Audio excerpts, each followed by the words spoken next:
الكوسة بالذات من الخضار اللي هو يتقال عليه سهل ممتنع، يعني هي على قد ما هو خضار بسيط جدًا، بس لو ما اتعملش بالتوابل الصح، بطريقة التسوية الصح، ممكن يطلع صينية طعمها مسخ جدًا ما تتاكلش، لو اتعملت صح ولا تقولي صينية بطاطس ولا أي خضار تاني، بالذات صينية الكوسة بتبقى تحفة جدًا لو اتعملت صح. أول حاجة أنا عندي بصلاية متقطعة شرايح كده زي ما أنتم شايفين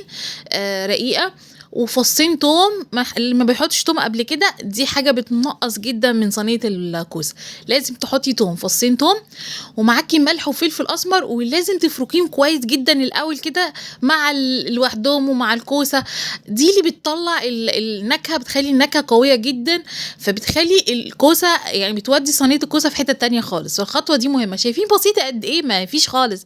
بس بجد الخطوة دي مهمة جدًا ضرورية يا جماعة، ما تحطوش الخضار زي ما هو كده وخلاص. لازم تفركوه بإيديكم كويس جدًا، ولو الخطوة دي ما عملتهاش قبل كده في صينية الكوسة اعمليها وهتدعي لي بجد، هتحسي بفرق جامد جدًا. بعد كده هنجيب الفراخ، هتحطي بقى الفراخ نية يا جماعة، الكوسة بتستوي بتاخد وقت كتير في التسوية، صينية البطاطس أنا برضه باحط عليها الفراخ نية، بتستوي أهم حاجة إحنا هنسوي على البوتاجاز من فوق الأول وبعد كده هندخل الفرن، الخطوة دي مهمة وتحطي أي فراخ عليها نية وهتستوي، مش لازم تسلقيها زي ما كتير ناس بتخاف تقول لك لأ لازم من الأول نسلقها نُص سلقة. واللي يقول لِك لأ، لأ ده هتزفّر، يا جماعة ما فيش الكلام ده خالص، جرّبوها بجد يعني على ضمانتي، مش هتدعوا عليّا، إن شاء الله هتدعوا لي وهتعجبكم جدًا، ويبقى يعني ربنا يحسن ما بين إيديكم جميعًا. ما دام أنتِ الفراخ بتاعتِك منضّفاها كويس جدًا وحطيتيها ربع ساعة كده في محلول النقع بتاعنا اللي هو مَيّة وملح وليمون وخل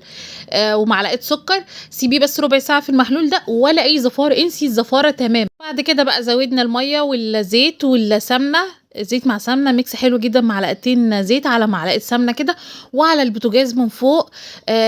فضلت بقى تاخد وتدّي مع بعضها كده لحد ما استوت تمامًا الكوسة، نروح مدخلينها بقى الفرن، هتلاقي الفراخ خدت لون والكوسة خدت لون والكوسة بقى اتهرِت، شايفين كده دوسي على الأمر بجد حتة تانية. أنا باحب الخضار على فكرة يبقى يعني فيه قطمة والمكرونة والحاجات دي تبقى إيه مش مهرية، بس صينية الكوسة بقى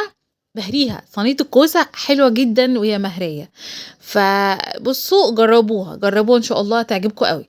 ولو أنتم لسه بتتفرّجوا يبقى الفيديو عجبكم، يبقى حطّوا اللايك بقى يا جماعة ودمتم أصحاء يا رب جميعًا، شكرًا أوي، سلام عليكم.